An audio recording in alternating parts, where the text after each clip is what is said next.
Hello and welcome to Bottom Line. I'm Cindy Keynes. We have a great show for you today. We're going to understand more about the criminal justice program at Oakland University. And it's our pleasure to have the program director and Professor Wendi Johnson here with us today. Welcome, Wendi, to the show. Thank you. I'm happy to be here. Well, I'm really excited to learn more about this because as I was reading a little bit, it's so encompassing. And I think sometimes people forget that. So are you able to maybe give us a level set when we think about criminal justice? What does that kind of encompass? Right. I'm glad you asked that question because I think it's a great question because I think a lot of people, when they hear criminal justice, the first and sort of only thing they tend to think about is policing. And certainly some of our students do go into law enforcement, but we are not what is known in the colloquial sense a cop shop. Rather, we really focus more on the criminal justice system, as a social institution. And so we try to provide our students with a broad range of knowledge and expertise that can serve them across a broad array of occupational paths. So not just law enforcement, but also jobs in the courts as well as corrections. Some of our students go into to the public sector, working with nonprofits. Working, as victim advocates or working on criminal justice reform and criminal justice policies. And then some of our students also go on to pursue, higher, post-higher education. So, a master's degree, or in some cases, even a PhD, law degrees. Social work is another sort of common pathway for many of our students. So they'll graduate with their degree in criminal justice, but then pursue their master's in social work. And that's just fascinating because, like you said, we think criminal justice, you think courts, police and jails and so forth. And there's just so much more to that.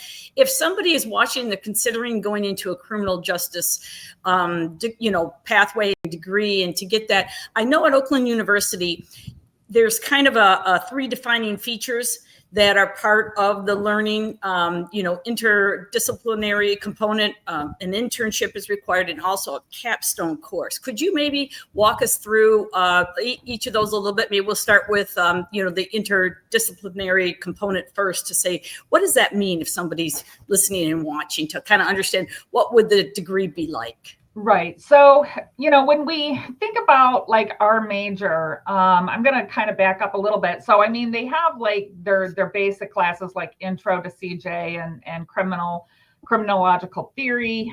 They take stats and research methods.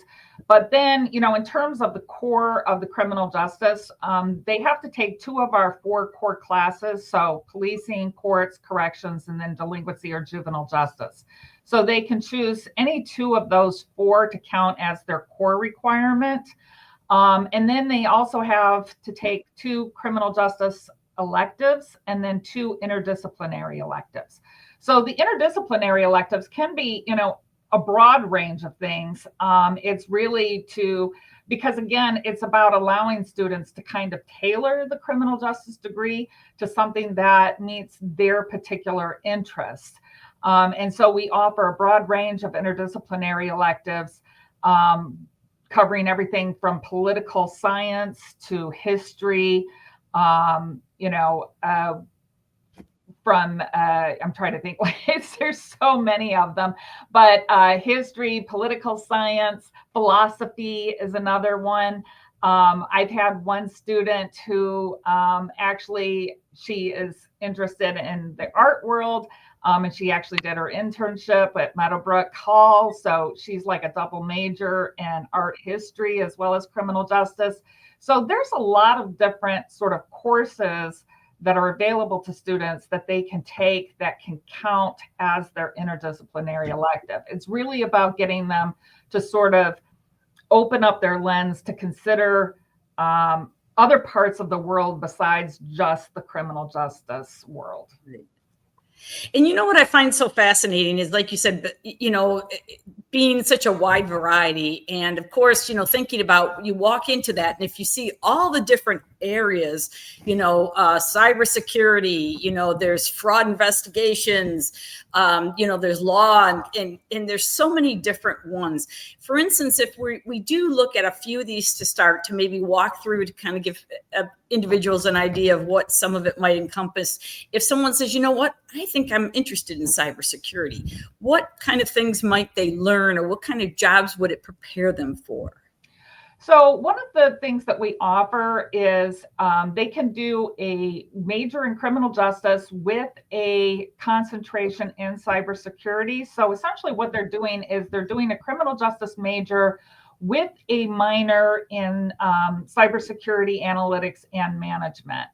And so, a lot of that is going to be about, doing, maybe some computer forensics, but, also really being able to focus on, keeping online environments safe, looking for hackers, closing any of those sort of risks. And so, yes, we have, a number of students that go into that route and are very happy and satisfied with that. Yeah.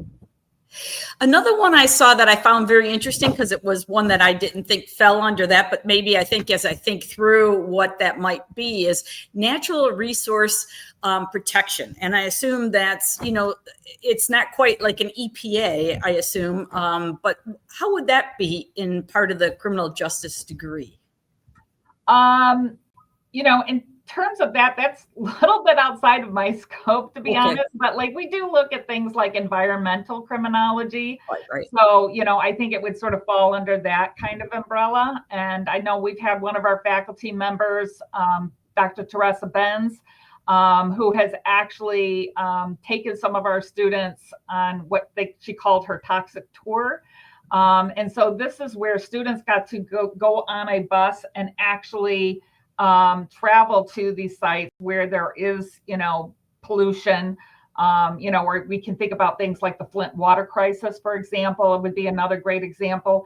So it was, she would take students and allow them to see, like, again, I think when people think of criminal justice, they're just thinking of street crime, but they're not considering things like white collar crime, and the ways that corporate entities can also be doing things that can have a severe impact on us as a society.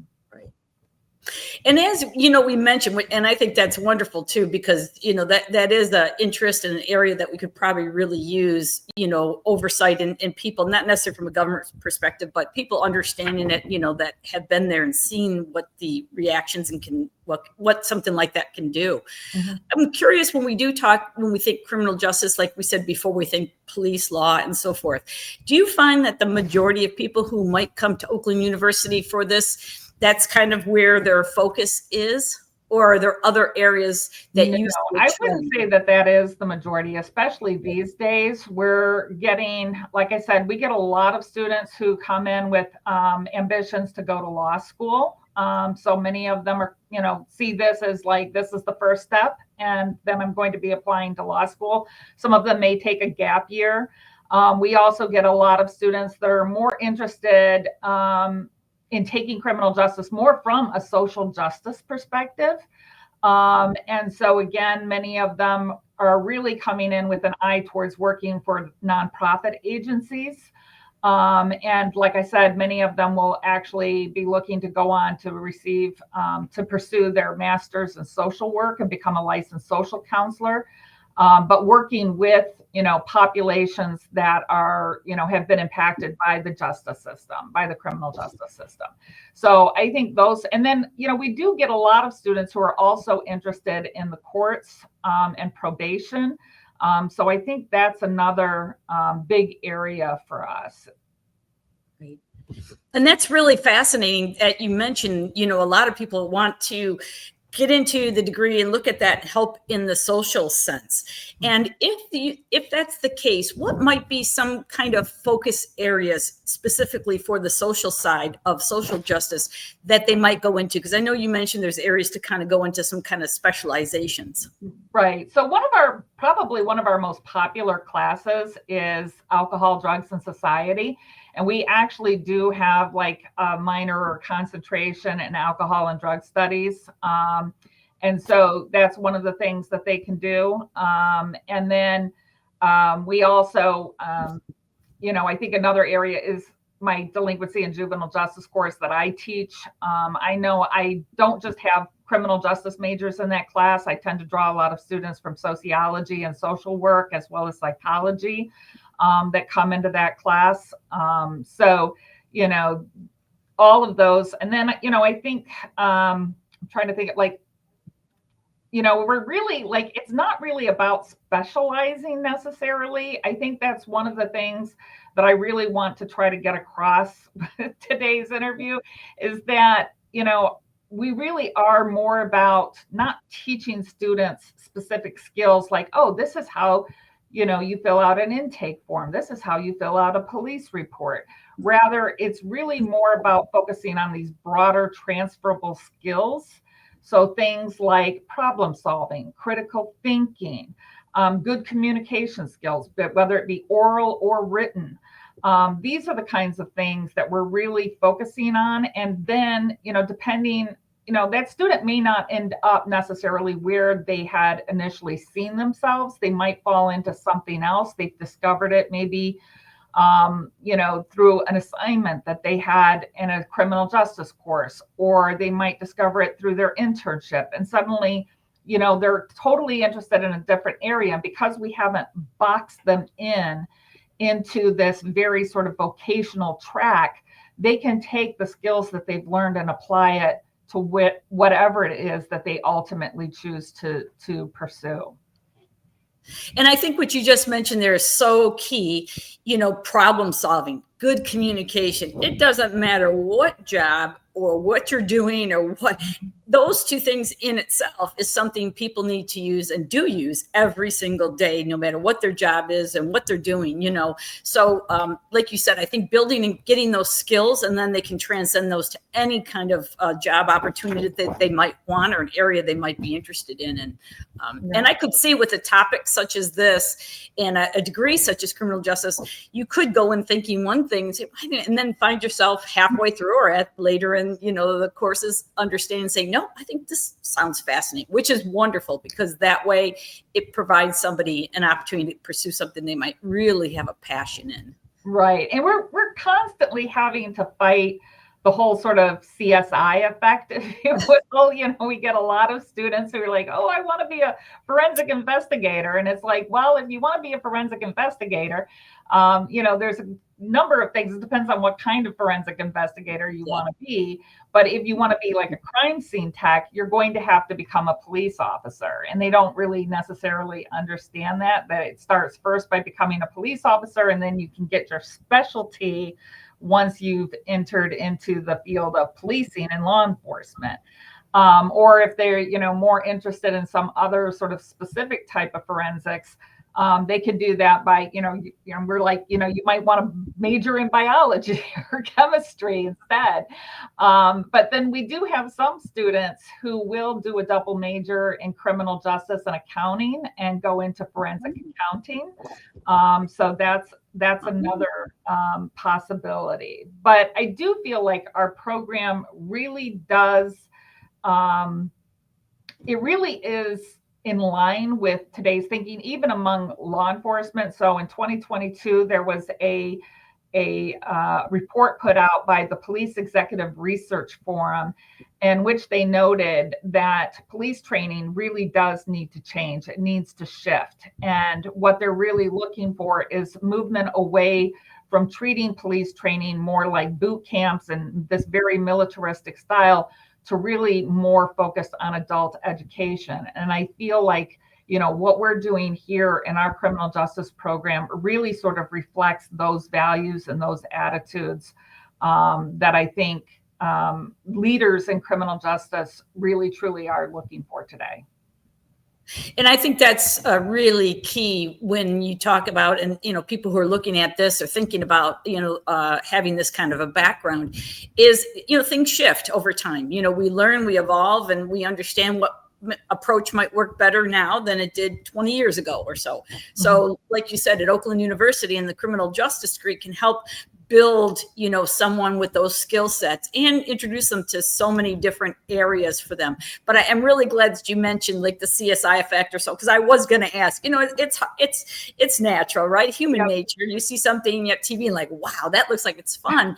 But like you said, until you learn the steps, that maybe you need to be a police officer first, and then in here and move on and so forth. But that helps maybe too in someone's education, understand, okay, if you really want to do this.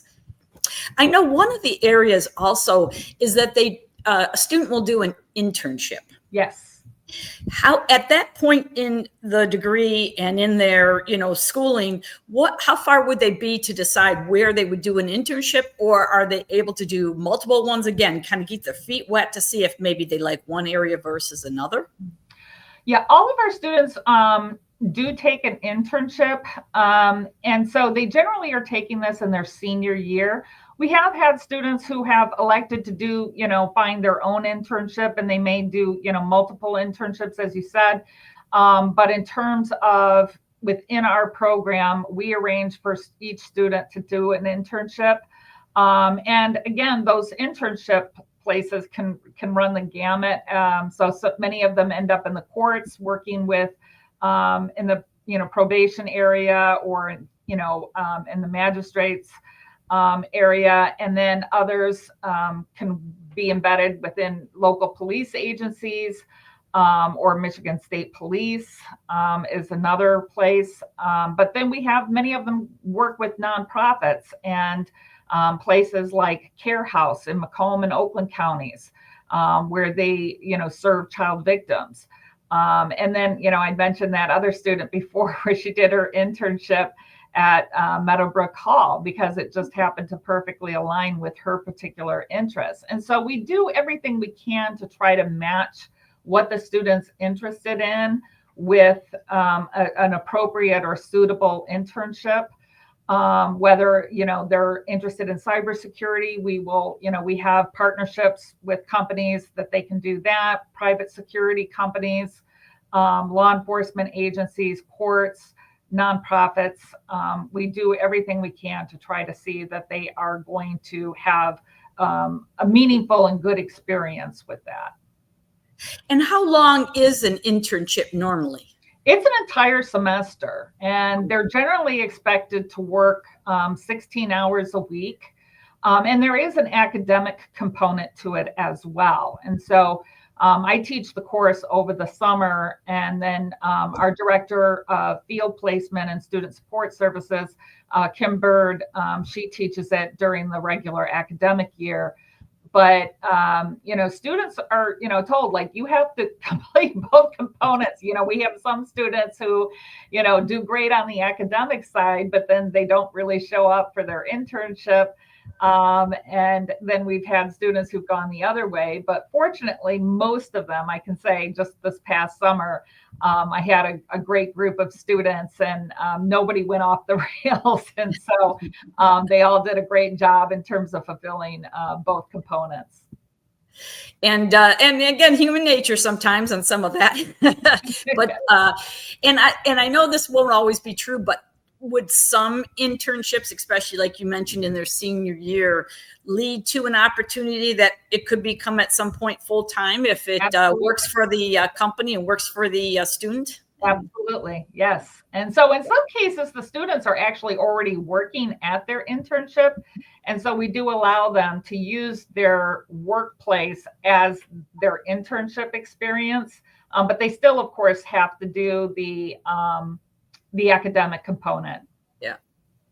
And I know that there's a capstone course, and if someone's watching and they're saying, well, what does that mean? Could you explain what the capstone course would be? Right. So our criminal justice capstone is really meant to be that course where students get to bring everything they've learned over the 4 years and apply it. And so traditionally what we've done in the past is students would be required to do a policy analysis. So they would have to choose a criminal justice policy and then, do a research paper on that particular policy. They would have to research its history, have a theoretical lens through which, what is the theoretical lens that's sort of driving that policy?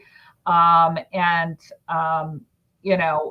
what are the pros and cons of it? What parts of it are working? What parts of it maybe aren't working? How could it be improved?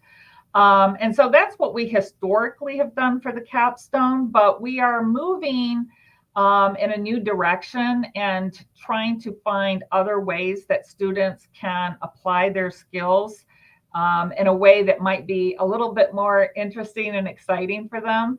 So one of the ways is I'm teaching this fall, I'm teaching a collaboration with Michigan State Police, and the students in my capstone class are actually getting to work with a detective sergeant from Michigan State Police and work an active cold case.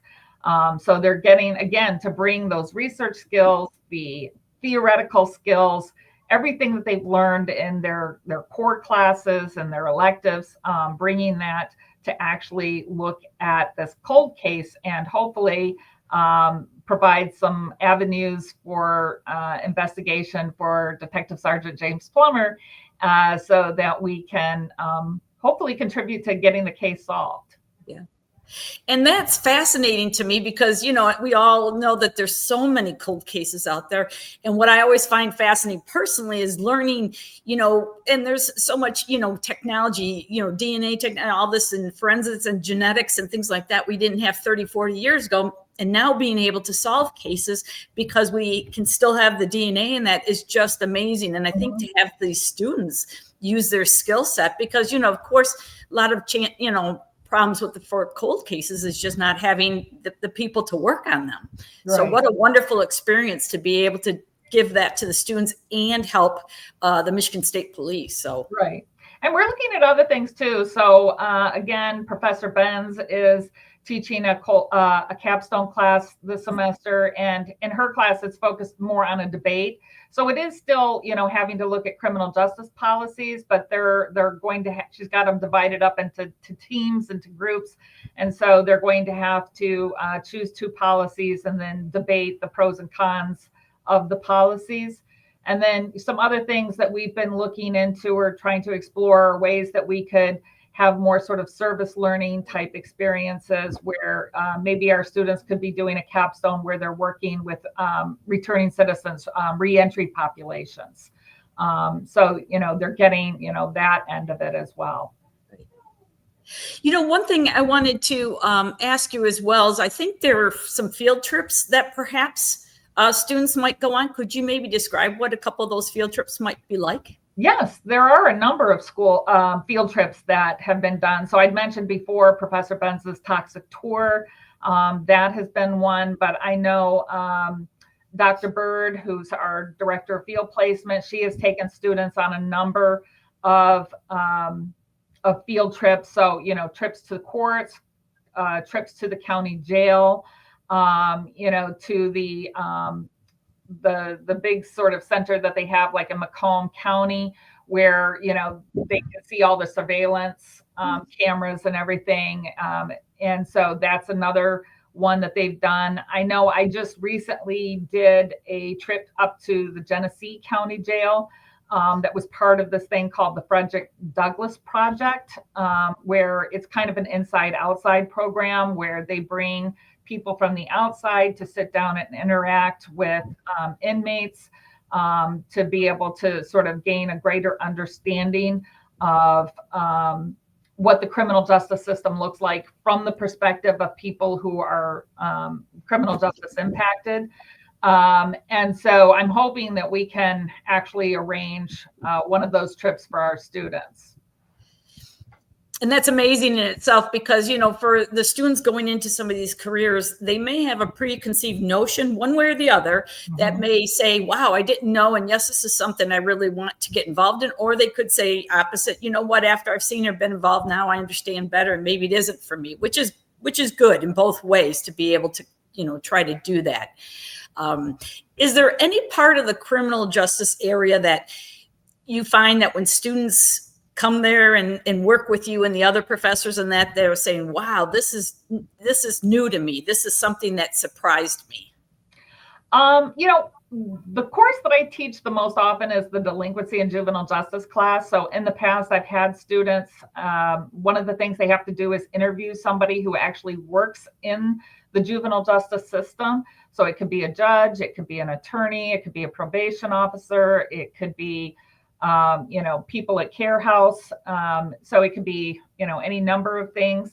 And I've had some students who come into that and just like what you were saying, like they come in originally thinking like, oh, I would love to work with children. I want to be able to make a big difference. And then, they do their interview and talk to a probation officer and they're like, yeah, maybe I don't want to do this after all. And then on the other hand, I've had students that have had just the complete opposite experience. I've had students who were like, I never even thought about or considered working with juveniles, but after doing this interview, I've decided that this is in fact something that I really want to do. And so, in terms of like student expectations, Oakland is a very sort of unique place, I think, because our students really do come from a variety of different backgrounds. And so, I have some students who are coming in completely naive to what the criminal justice system is really all about. But on the other hand, I have other students who've had family members who've been incarcerated. So, they come in, with a very clear understanding of what the criminal justice system is about. So again, it's just, I don't really have a sort of simple or pat answer as to, student expectations, because I think they're really quite diverse. And that's amazing. And that's usually, what happens. And it's, wonderful that, at Oakland University, they can offer this. And like you said, some people can come in with their eyes open and say, I'm new to this and I want to learn more. And others, like you said, know someone and they have a passion or personal interest. Mm-hmm. And then they can find out whether it's something they do like or don't like. Because that's kind of what going to the university sometimes is, finding what your passion is and what you want to do. Mm-hmm. Now, I have to ask, though, and bring this one up. This was not your original path. Correct. Yeah. And do you mind talking a little bit about that? So that if somebody's watching, they can say, well, look at Professor Johnson. She went in after this later in her life. Yes, I did. So I am an alumna of Oakland University. I first came to Oakland University way back in 1980. I was actually originally a theater arts major. I thought I was going to, pursue a life on the stage. And but, I think like a lot of young people, I realized it wasn't really the right pathway for me. But then I also had to, drop out in part due to financial constraints. I am a first gen college student. And so, my family didn't have a lot of money to pay for college, and we didn't really have the same opportunities back then in terms of student loans and Pell Grants and so forth. And so, I ended up just, dropping out. And then I went and started a career in video production. I did that for 20 years. I got married. I had 2 children, raised a family. And then I was in my 40s when I decided I'm ready to go back to school. The kids are older now.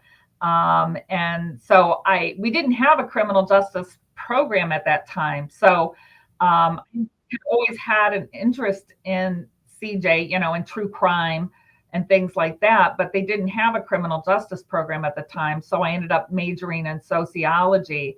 And I knew, like, from that very first class that, I had found my pathway. And so I got my bachelor's, and then I went to Bowling Green and did my master's and my PhD in sociology, but with a major in criminology.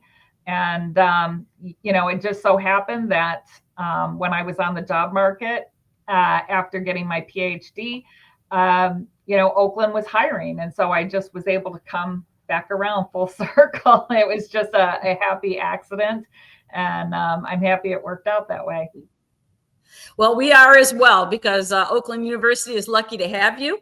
And I feel very lucky and honored that you took the time today to be on Bottom Line and to share everything about the criminal justice program at Oakland University, and share your own personal story, because that's in itself shows people that sometimes, it's not like just young students coming out of high school, that's stuff. Again, I think that's one of the things that makes Oakland really unique. So, but Yes. Thank you for having me, and go Grizzlies.